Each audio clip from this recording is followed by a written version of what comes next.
por causa de uma doença. Aí eu te pergunto, você tem motivo ou não para dar glória a Deus? Você tem motivo ou não para mesmo no problema você dizer: ei, eu tenho saúde,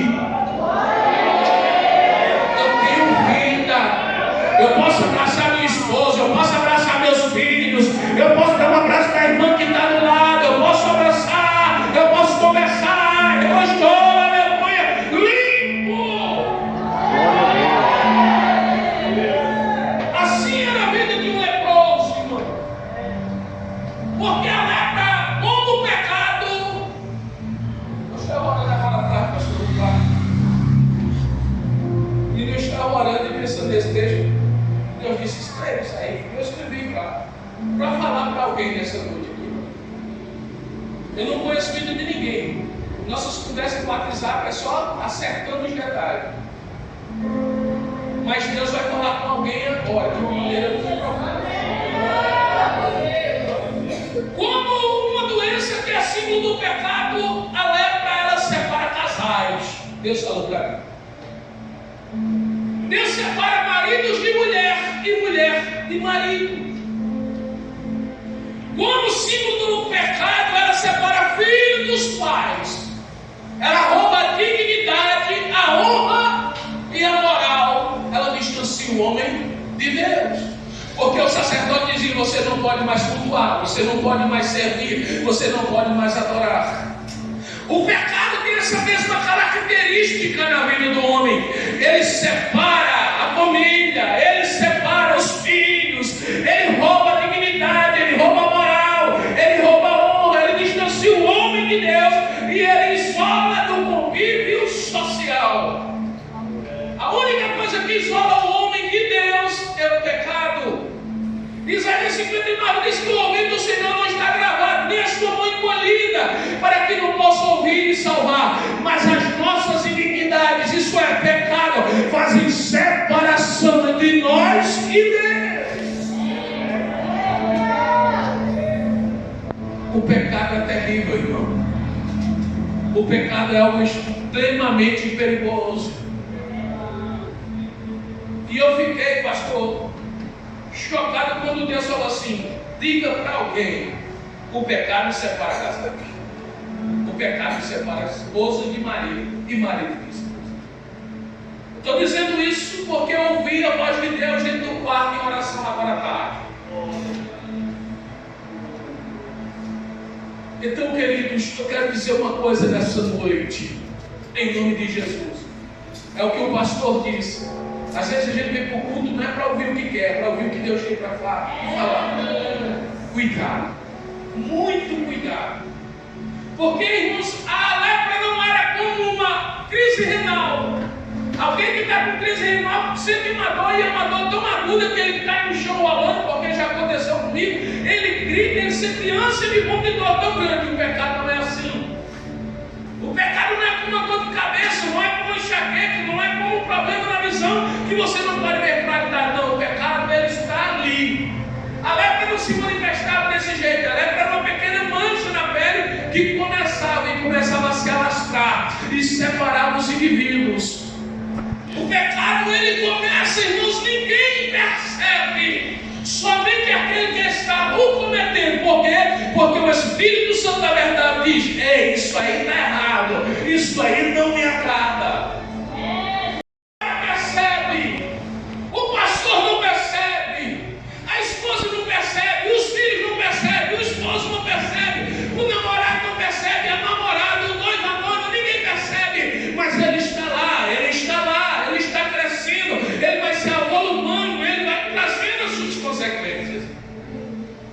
Então não precisamos vigiar muito. Jesus, irmãos, estava pregando o sermão da montanha. O sermão da montanha não é o capítulo 5 de Mateus, é o capítulo 5, 6 e 7. Se encerra no 7, no capítulo 8 diz que Jesus encerrou de pregar o grande e célebre sermão do monte, ou sermão da montanha. É o sermão mais comentado, mais estudado, mais pregado de toda a história. Ninguém pregou sermão tão extraordinário e importante como o sermão do monte. E Jesus deu doutrina, ensinamento, louvado seja o nome do Senhor, aleluia, e diretrizes para o povo que estava ouvindo, glória a Deus. E agora ele descendo do monte, a multidão está acompanhando, e o texto diz que um leproso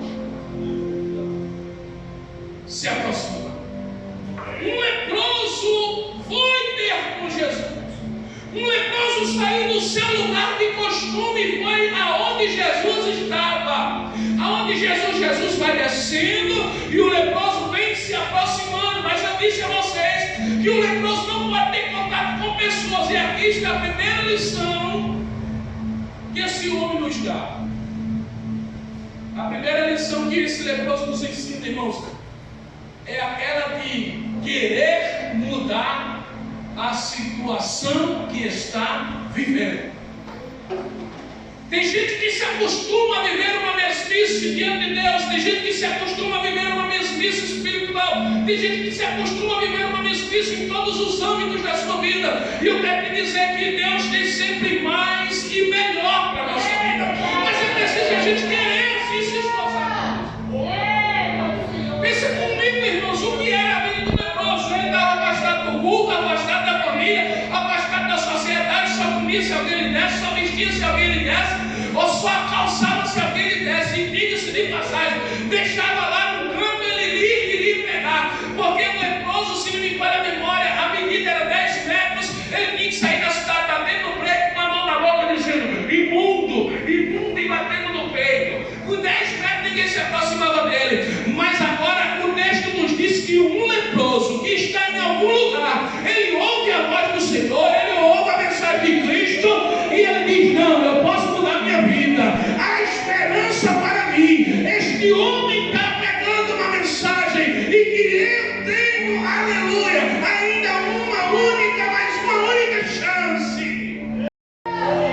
Sabe qual é o problema de nós outros irmãos? Muitos de nós é que a gente se acostumou e não tem mais a vontade de querer sair daquilo que virou um ciclo em nossa vida, virou uma rotina, é um ciclo, não muda, e tem gente que precisa romper esse ciclo, e Deus me trouxe lá de Puxinanã para pregar nessa igreja hoje, para dizer para alguém aqui: é tempo de mudança, é tempo de avançar, é tempo de estar mais próximo do Senhor, é tempo de se aproximar dele, é tempo de quebrar o protocolo, é tempo de viver coisas novas, é tempo de aproveitar coisas novas. Aleluia, não está perdido. Glória a Jesus. Irmão, ele não pode ir, ele não tem direito de ir, mas ele vai. Ele vai. Isso é poderoso. O texto de 2 Reis, capítulo 7, fala de 4 leprosos que foi ter no arraial dos assírios. Deus não tinha ninguém para usar naquele tempo. O profeta Eliseu tinha profetizado que haveria abundância de alimento em Samaria. O capitão da guarda disse: ainda que Deus fizesse janela no céu, poderia acontecer isso. O profeta disse: tu verás, mas não comerás. A profecia estava lançada porque o profeta disse assim: amanhã, por esse tempo, 24 horas, pastor. Isso será que era homem de Deus e de ousadia? Amanhã, por essas horas, vai ter uma medida de farinha, uma medida de cevada, portanto, aqui. E era uma coisa extraordinária, porque a fome durava 7 anos, querido. A fome perdurava muito tempo.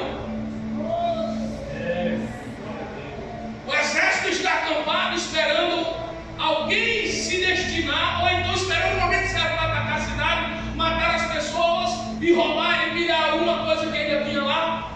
E 4 leprosos disseram assim: nós estamos aqui, nós vamos morrer aqui. Se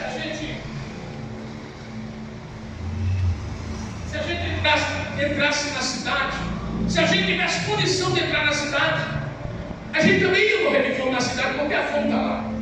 Então vamos ter no arraial dos sírios. Sabe o que é que aqui está nos ensinando? Lição de alguém que sempre ousa em mudar de atitude, em quebrar o protocolo para ver algo novo em sua vida. O Evangelho de Lucas fala de 10 leprosos que Jesus curou. Então parece que os leprosos viviam em bandos.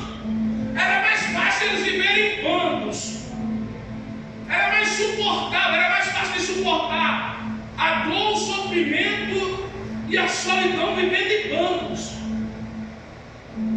Então eu quero conjecturar, a Bíblia não diz, e se esse moço aqui vivesse com mais alguns leprosos? Quando ele ouviu a mensagem, Jesus estava pregando no alto monte, a acústica boa, ele ouviu Jesus dizer algumas coisas, e ele ouve aquilo e ele diz: eu vou ter com esse homem.